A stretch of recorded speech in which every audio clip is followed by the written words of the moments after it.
अमानत का सफर। एक छोटे से गांव में रोहन नाम का एक नौजवान रहता था जिसकी ईमानदारी और दयालुता की मिसालें दी जाती थीं।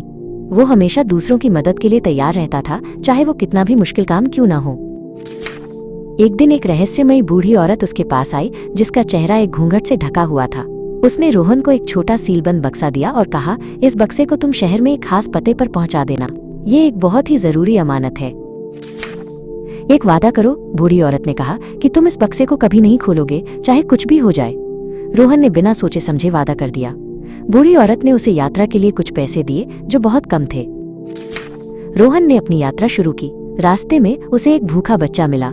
रोहन के पास खाने के लिए सिर्फ एक रोटी थी, लेकिन उसने बिना सोचे समझे वो रोटी उस बच्चे को दे दी। आगे चलकर उसकी बस खराब हो गई। उसे कई दिनों तक वहीं रुकना पड़ा। उसके पास पैसे भी खत्म हो गए थे।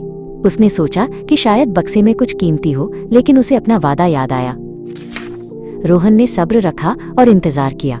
उसने गांव के लोगों की मदद की और बदले में उन्हें खाना मिला। आखिरकार बस ठीक हो गई और उसने अपनी यात्रा फिर से शुरू की।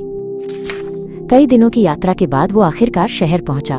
उसने उस पते को ढूंढा जो एक आलीशान हवेली थी। एक अमीर आदमी जिसका नाम शर्मा जी था ने उसका स्वागत किया। रोहन ने शर्मा जी को वो बक्सा दिया।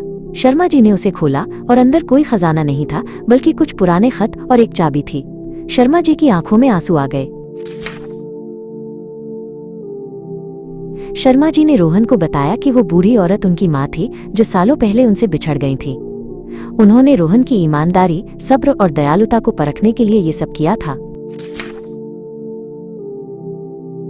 तुम्हारी नेकी और अमानतदारी का ये इनाम है, शर्मा जी ने कहा। उन्होंने रोहन को अपनी हवेली में एक अच्छी नौकरी और रहने की जगह दी, और इस तरह रोहन की ईमानदारी और सब्र का फल मिला।